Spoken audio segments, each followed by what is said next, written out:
A canção Nossa Aldeia é um cult no repertório de André Porto, que a escreveu há mais de 10 anos no início da carreira. Nesta entrevista ao Refrão, ele lembra o preconceito entre índios e não índios e revela a identificação entre a história das duas culturas. Eu visitei a tribo. Mas o que você via mais assim do choque cultural que o índio percebe na cidade? Que está bem visto aqui, está bem colocado na sua Na verdade, música. o índio, assim, ele não quer ser branco, a meu ver, né?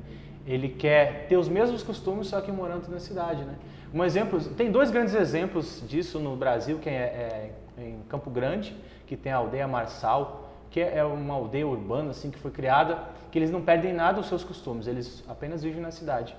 E também tem os caigangues e os guaranis em Porto Alegre, que são índios organizados, né? Que não querem perder o seu costume, eles só querem morar na cidade e ter melhoria de vida. Até porque é bem inerente ao índio, né? Ele tem a sua cultura bastante arraigada. Agora, e a sociedade, André Porto? Você percebia que a sociedade estava preparada para receber esse índio ou a discriminação é mesmo um fator bem relevante? Pelo menos os estados do norte, pelo que eu vi, eles são bem recebidos, né? Já são integrados, até porque todo mundo descende deles, né? De certa forma. Eles eram 10 milhões quando Cabral chegou ao Brasil. Falavam mais de 1.300 línguas. Hoje, são apenas 400 mil índios, pouco mais de 200 povos espalhados. A maioria ainda vive como antigamente, em comunidade. Dividem o que ganham e produzem coletivamente, ajudando tribos vizinhas na caça e pesca. Entre eles não existe propriedade privada. Vivem em harmonia com os recursos naturais. Seus direitos começaram com a Constituição de 1988. Reconheceu os índios como povos culturalmente diferenciados e que essa diversidade deveria ser respeitada sem exigir que eles se adequassem aos hábitos dos não-índios. Uma vitória para os povos indígenas que hoje têm assegurado por lei o direito de manterem seus costumes, culturas, língua e tradições.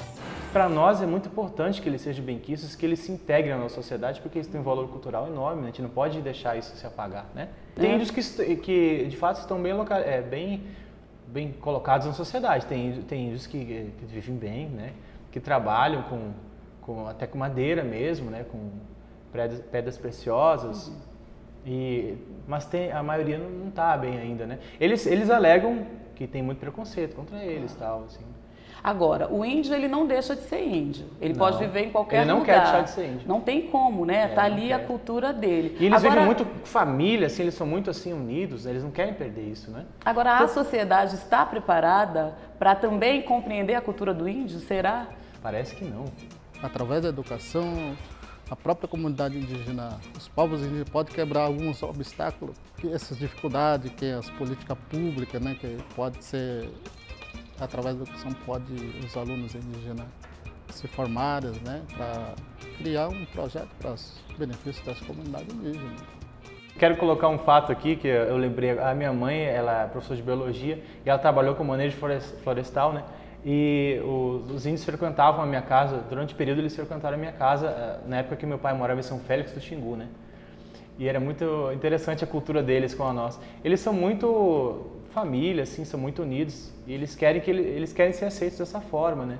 Se o índio sai da aldeia e ele quer saber das coisas, então significa que a aldeia não está bastando. Sim, sim. Escolas indígenas, existiam ali na cidade, existiam escolas indígenas lá em Marabá, na época que você estava vivendo essa proximidade com os índios? Como é que você percebia isso? Eles alegam que os professores não são preparados os professores da cidade, né, para levar a cultura deles para os filhos, né, porque eles não querem aprender só a nossa cultura, eles querem também ter a cultura deles, né.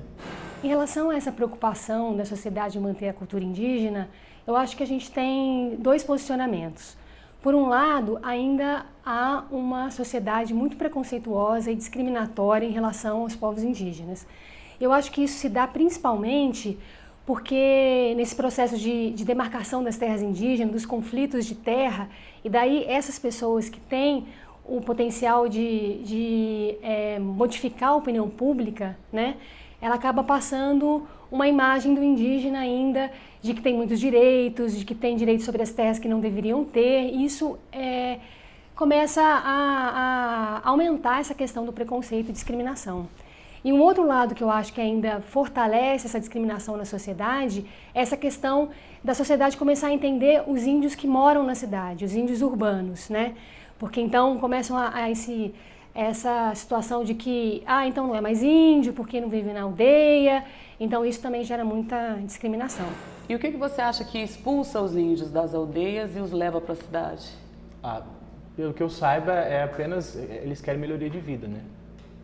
Claro que os mais antigos não querem, né? Eles querem permanecer lá, né? Questão cultural, mas os novos querem melhoria. O contato com o homem branco talvez tenha proporcionado isso, né?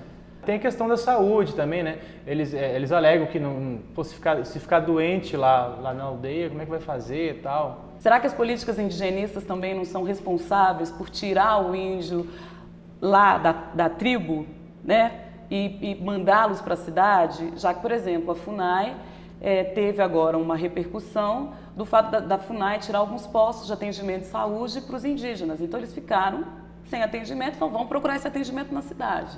Como eu tinha falado anteriormente, a FUNAI, um órgão que foi criado para cuidar do índio na aldeia, né?